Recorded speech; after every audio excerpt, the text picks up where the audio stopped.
What is our unfair advantage? And trust me, we all have one. I'm going to give you some tips which can really help you identify your unfair advantage. When it comes to unfair advantage, it means that you're getting what you're getting not just based on your hard work. In this book, the authors talk about unfair advantage and they explain that through a framework called MILE framework. If you don't have money, what you can do in order to earn money, let's say if you're a student, if you're a full-time student, you can always look for some luck can be established over time by putting yourself more out there, by taking actions, by learning new skills.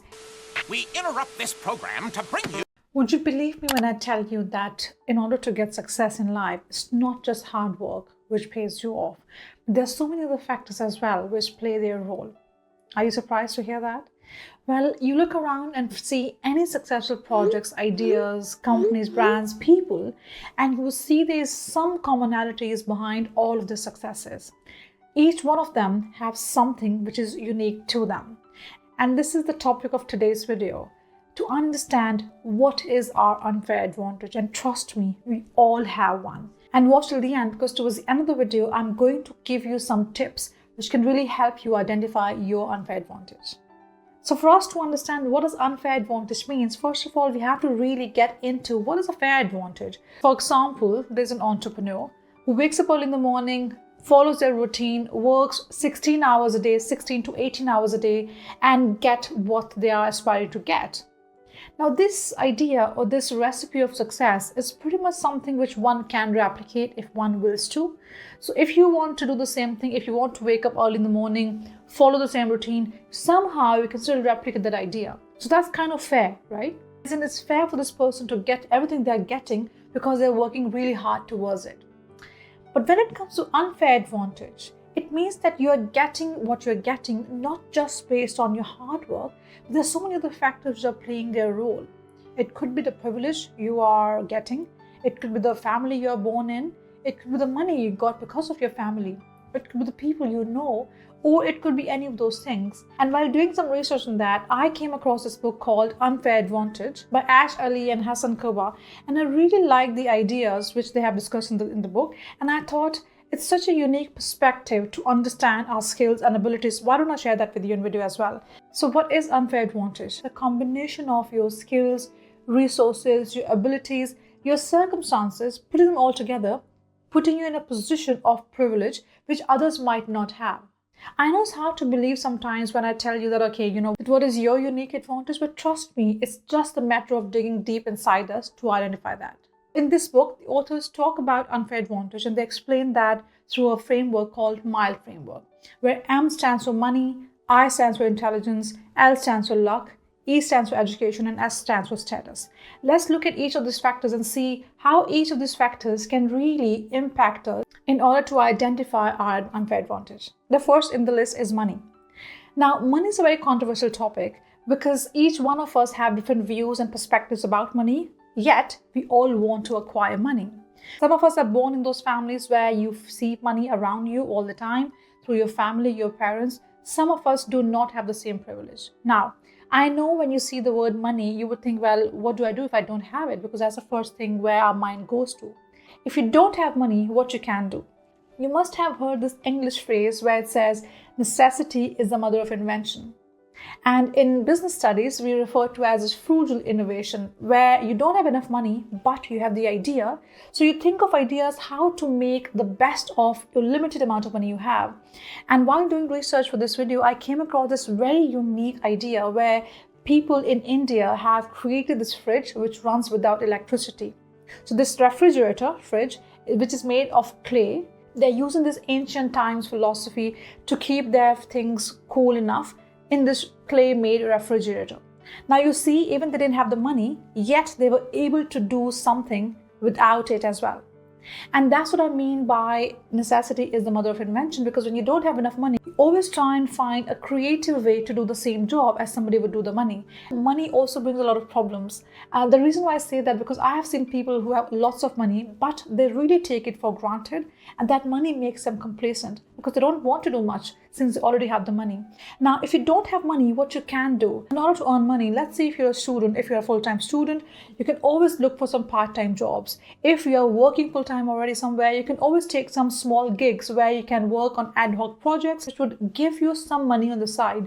So there could be so many different ways through which you can earn money, and that can provide you that unfair advantage of yours. The second thing which can really help you to identify to your unfair advantage is your intelligence and insights. Now, some people are naturally gifted, others have to work on their intelligence and to gain that analytical skills through which they can analyze a situation better. And of course, this can be learned, acquired over time. And here's a very interesting example of Steve Jobs, a common name known by many. In 1970s, he identified that the computers back then were not simple, were not elegant, and definitely did not look really nice. So he came up with the idea to come up with a computer which would be elegant, but also simple for the user. So what he did, based on his intelligence, that he identified the pain point of his customers. He looked around, notice that, okay, what people are really lacking in and what they would love to have. And as a result, we see a whole empire built around that idea. So intelligence doesn't just mean that you're doing really good in studies, but it means how proactively can you think, and therefore how proactively you can put your actions behind your words. Third point is location and luck. Now, luck is a topic which is kind of controversial because some people strongly believe in luck, that you're born lucky, and some people believe in acquiring luck with time. Let me explain to you by this quote. Ray Kroc, who is the founder of McDonald's, once said, "You need to be at the right place at the right time and do something about it." That is the definition of luck for me as well. We all know Snapchat as this platform. The co-founder of Snapchat, Evan Spiegel, though born in a rich family, was growing up at the right time. There was a lot more exposure to digital medium. He went to a university where he could find somebody who can code for him. And at the same time, there's a lot more surge to the mobiles as well. So all these things putting together really gave him that unfair advantage where he was able to co-found Snapchat. Similarly, Bill Gates went to this school, which was one out of thousands of schools in the area in 1960s which had computer. And this was a reason why he had more passion and interest in computer, and therefore later on he went on to start Microsoft. And Bill Gates himself says that if it wasn't for his school, there wouldn't have been any Microsoft. Now, on one part, you can see that these people were born in those families and whatnot. But on the other side, you can also see that how they really brought that together with other factors which really helped them to gain that unfair advantage, because one thing on its own could not really take them very far. I really like this idea as explained in the book that luck can be established over time by putting yourself more out there, by taking actions, by learning new skills. And so when the new opportunities arise, you can take up those opportunities using your skills. So combining all these factors can also really make you lucky. The next one is education. Now, we all agree on the importance of education, but how that really contributes towards having an unfair advantage is not just a degree, but who do you meet at your education institute? Now, we all know that going to these prestigious universities, for example, Harvard, Cambridge, LSE, and all these different names can really help you bring closer to the people to build your strong networks. But what about those people who cannot get to these institutions? Well, there's no stopping for you as well. If you are not able to get to these prestigious institutes, you can still get great education, but network based on your own skills. There's a very interesting book by Cal Newport where it says, be so good that they can't ignore you. So what does that mean? That if you don't get to these, for example, these prestigious institutes, you need to work on yourself.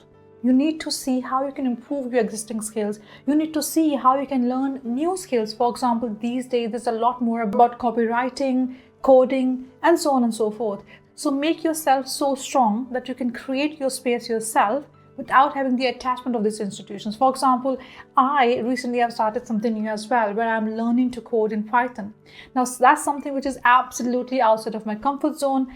I don't know how I'm going to do about it, but I've taken the step to start something new and learn something new, because I've realized that going forward, it's extremely important to knowledge of these basic things. And so education is one thing, your degree is one thing, but also what you really do with that education and how really you improve yourselves with these skills is a lot more important. Finally, as I promised in the beginning of the video, let me give you a few tips through which you can identify your unfair advantage. First of all, focus on your strengths. Trust me when I say that Each one of us have those strengths which others might not. It's just a matter of time to identify them and of course polish them. So look at yourself, dig deep into yourself and see what are the things which you're really good at. That could be writing, that could be even listening, that could be problem solving, that could be interpersonal skills, it could be related to your education. For example, if you have studied coding before, or if you have business background, or if you are health or anything, just look at what you're really good at.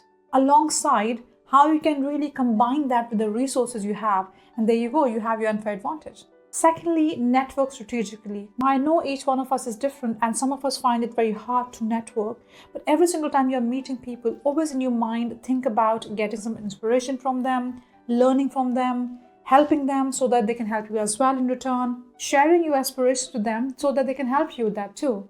And finally, continuously learn and adapt. The world is changing rapidly, and if we don't really learn and adopt, it will be very hard for us to survive. So always keep an eye on the trends, on what's changing, any challenges and opportunities out there, and try to learn those skills accordingly so you can keep up with it.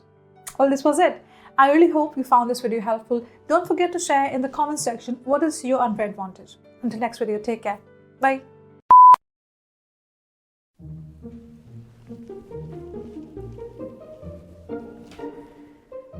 Well, thank you very much. Now finally, as I promised in the beginning of the video, let me tell you a few things. So finally, as promised in the beginning of the video, now let me tell you how you can really work on your unfair advantage.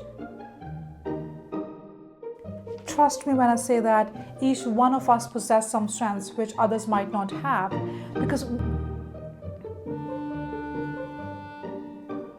Andy.